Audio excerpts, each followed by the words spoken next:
Honestly, man, I feel bad for Villareal. These guys suck in the Champions League. Just got eliminated from Copa del Rey and just held 2-0 against us while being third place in the Liga. The Liga is really the only thing they have going for them. And what do we do? 2-0. We probably could have scored way more goals, to be honest, but why didn't we? I don't know. Raphinha could have had a hat trick. Rashford probably could have had a goal or two. We take it 2-0. There were so many chances where Villareal could have scored a goal, but they just sold like crazy in the first half majority. But even in the second half, they probably could have scored maybe one. So, Villareal, I appreciate you, bro. Yo, and I appreciate that keeper. Thank Villareal's keeper, bro. Anytime that guy had a goal kick, he was launching it straight towards Kubarsi or someone in the midfield. That guy is not the best player on the ball whatsoever. Because, oh my God. Anytime he was getting pressed, bang, straight to Kubarsi or Joao Martin or one of the midfielders. Oh my God. That just made possession games so much easier. I mean, look at this, bro. Look at this. 80% to 20% possession. Those are the numbers I love to see. The only numbers I don't really like to see is them having 14 total shots with 20% possession. We got to fix that up. I don't want to see something like that, bro. But again, it is away at their stadium. They are third place. We are expected to not be at our best, but still, them being horrible in the Champions League, just got eliminated from Copa del Rey. How are we holding 14 total shots to them with having the same 3 big chances as us, them having 20% possession? I don't know. I don't know how we managed to do that. I seriously had people in my TikTok live comment section telling me that this game was going to be harder. We were going to struggle against these guys, and what are you talking about, bro? Cardona was really the only guy that really did anything much this game. That really, I was like, oh damn, this guy's good. Molero, kind of, Ayose, and Buchanan, Now, their keeper, Junior, I appreciate this guy hella, as I said, because, man. And then this dude, what the hell was he doing? But we'll move on to that later. With this game, though, we are now 46 points. Real Madrid, 42. Atletico, 37. Villareal, 35. Hey, man, to move on to Espanyol. Whew. All right, so for the first half, man, Raphinha gets the pen. Bang. Hits it bottom left. I'm expecting that to go in every single time, which is definitely a pen. I don't know what that guy was thinking, whoever caused that pen. I don't know what that was about, but that's obviously a pen. From the start, it looked like Raphinha was kind of roaming around. Fermin was making runs so that Lamine could just give it to him. Same with Koundé a little bit. I like Raphinha when he's more allowed to be roaming around, but not specifically at Cam. He could still be a left wing, still be that threat on the left wing with Balde being there, but still allowed to roam around. Lamine having a good game too, 9.3. I mean, just bang. The only thing I didn't like about this first half was how much these guys were having their chances. I didn't like that at all, bro. There were so many chances that they had, and I was just like, bro, what are we doing? I mean, bro, you look at the stats from that first half. They had 8 total shots. I mean, us having 5. They had 2 shots on target, 2 big chances. It was like almost every single chance that these guys had was just us losing the ball, like around here, the middle third. Every single one, and they would just catch, the defenders by surprise. I mean, there was a chance where Balde was left alone. Nicolas Pepe made a pass, something like that. Luckily, Joan Garcia was there. I mean, Balde almost had a crazy mistake where he tried to pass it to Joan Garcia, and then Joan Garcia had to save it because Balde just didn't hit it that well. And I don't know who it was there. I don't know if it was Buchanan or Pepe. I don't know who exactly. I don't remember who it was. I think it was Buchanan, though. Almost gets to it. Almost gets the rebound off that. I don't know. But, yeah, it felt like every single chance that they had, either in the first half or the second half, mostly in the first half, though, was just us losing the ball right here and just catching us by surprise. And I'm surprised that they didn't capitalize on it. They didn't, bro. And I was just like, man. Because you look at that first half, they had 2 shots on target with 8 total shots with all the possession that we had. I mean, just, bro, we got to do better in that. We cannot be losing the ball where we are losing the ball at. And you look at all of these are all fast break situations. I mean, Molero, fast break. Perez, fast break. Vega, this was from a corner, but he hits it all the way over there, you know. Regular play, Buchanan, I remember that he just completely missed it. I just want to touch on this real quick, just real quick. This goes for both halves. If we lose the ball in dangerous positions, it's more about us losing the ball in a dangerous position than how high the line is. I want that to be let known because a lot of people just tend to be like, oh, the high line, why is it that high? No, it's because we're losing the ball in dangerous positions. That is why. The high line is supposed to be like that for a reason. We are supposed to be keeping the ball there. Why are we losing the ball there, you know? And it was the same thing with Chelsea. We're losing the ball in dangerous positions. That's why these sort of things happen. That's why Esteval's goal happened. It's like, why are we losing the ball here in this sort of space? And then just bang, fast break, puts a quick little chip somewhere, you know. Things like this happen. And that's how Esteval's goal happened when I forgot who lost the ball. But he goes back and gets the ball so that someone else gets it. He gets the pass back and then just bang. And that's basically, you know, we should not be losing the ball there. That's basically what I'm trying to say. And that's an issue because of us not having Pedri, for sure. We don't lose those balls in those situations that much if we have Pedri there, for sure, I think. You know, and Frankie is not the same profile as Pedri. Eric Garcia, for sure. I mean, Eric Garcia is not used to being this type of player. And you could tell that Villareal are using Eric Garcia in this sort of situation as a pressing trigger.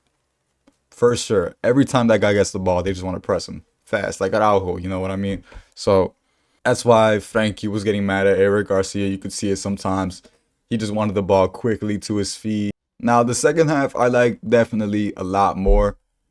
I feel like we did way more things. Definitely way more. I feel like we threatened more, especially with them having that red card from Vega. We were just looked way more threatening when Rashford came on, when Lewandowski came on, which was more majority because of Rashford. Rashford just came on making crazy runs, crazy passes. I mean, he basically causes that Lamine Yamal goal from him just crossing it to him. They get into that little like crazy thing that's happening in the box, and then Frankie just eventually passes it to Lamine so that he could just finish it, tap it in, you know what I mean? And us having 14 total shots out of 6, I mean, them having 14% possession because of them having a man down. I mean, I like to see these numbers. It's just that the 6 total shots, 3 shots on target kind of turns me off. With us having 4, you know, I don't like to see. Like I said, a lot of these goals are just caused from fast breaks. I mean, look, Cardona gets a fast break, gets a shot. Joan Garcia saves it. Mikatadze, I think that's how you say his name, got a fast break. Another fast break from Mikatadze, but it's blocked, you know. I mean, eventually, Lamine gets his goal. That's all that matters. We kind of, not dominated, but we played a lot more. We had way more of the ball. We contained these guys way more. They weren't able to do a lot. After Lamine scored his goal, we kind of just cruised through the game. And then after Lamine scores, he has this crazy celebration where they were just whistling him the entire game, which I don't really understand. Why is Villareal whistling this dude? Why are they mad at Lamine? That Vega, his dumbass, is over here trying to tackle him crazy. What was that tackle about exactly? Vega had no clue, did not even try to go for the ball. I think that tackle is just a tackle so you can scare Lamine, because he's just been toying with some of your guys for how long now? I mean, dude. But Lamine, player of the match. Lamine, most dribbles, created the most chances, 6, won the most duels, 13 in the match. I mean, bro, what a game from him, bro. What a game. I love to see when a franchise player like Lamine is just able to be like this, like, toxic dude. Not even toxic, but just able to defend himself publicly like this after scoring a goal. With a little whistle sort of thing, bro. I think he does this and then just drops it. Bro, bang. Villareal, take this fucking... Well, I guess now we can just talk about the ratings for every player. Joan Garcia, 8.4, bang. Dude, we don't win this guy if we don't have Joan Garcia. Szczesny concedes some of these goals. Like some shots that ended up being offside. But Joan Garcia still saved them. I mean, dude, that one save against this one dude just is right there. It somehow gets to it. while the guy is right there able to just tap it in, different. 5 saves, 15 out of 16 accurate passes, accurate long balls, saves inside the box for. Now for Gunda, this dude almost ends up selling.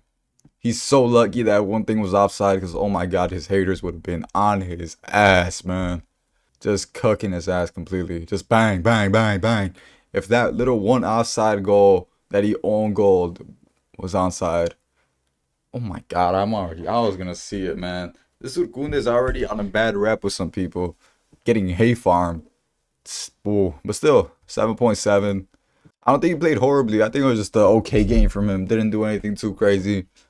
Just 7.7. Okay. Kubarsi and Jar Martin, I will say, had a decent game. Nothing too crazy, as I said. Just decent. They were there. Um, there were a few mistakes that I saw Kubarsi make where it led to them having a chance or something. Tried passing it to Frankie, and then I just ended up being like, I forgot which one it was, but it was just one of them. So Kubarsi, we've seen that he hasn't been the greatest recently. He just needs to kind of wake up, kind of do more. But yeah, still an okay game from these two. Nothing that you can really just like get on their ass for too much. Balde 7.7. Who's gonna tell him that he needs to stop taking these shots? Yo, these random shots where he just skies them. He has at least one a game, and it's hilarious, bro. Cause sometimes you just won't even expect it. You expect him to just run through it or pass it to someone, and this just skies it. Bang! Just a random shot out of nowhere. You don't even see it coming. But yeah, as for his game, I like this game today. I think he played defensively really well. Did his thing going up top. 2 out of 3 successful dribbles. 5 out of 7 ground duels won. Yeah, just a good game from him, I'll say. Frankie De Jong, I like the carries that he was making this game, bro. I really did. I think Eric Garcia wasn't at his greatest this game. You could tell. Especially with him having Frankie there instead of Pedri. It's just kind of different getting adjusted to Frankie and Pedri next to you. But even then, still, he didn't have the greatest game. But Frankie kind of did better with having to be able to carry the ball. Completing the most passes this match. 4 chances created, which is just crazy. 4 chances created. 5 defensive contributions. 5 out of 5 accurate long balls. I like the long balls that he was giving to Lamine. I loved seeing that, bro. Like, ooh. If Lamine is open and wide, dude, just keep making that pass to him, bro. Especially if you're the left DM or whatever. Dude, just switch it to him. Switch it to him. Oh my god, I love seeing it. And then he eventually ends up getting an assist for Lamine. Wow in the box. I mean, bro. But yeah, as I said, Eric Garcia, not the greatest game from him, but still a 7.6 with 2 chances created. Defensively, was able to get the ball back at times, but on the ball, I feel like he was the press trigger for Villareal. He would be seen as the guy to be pressing.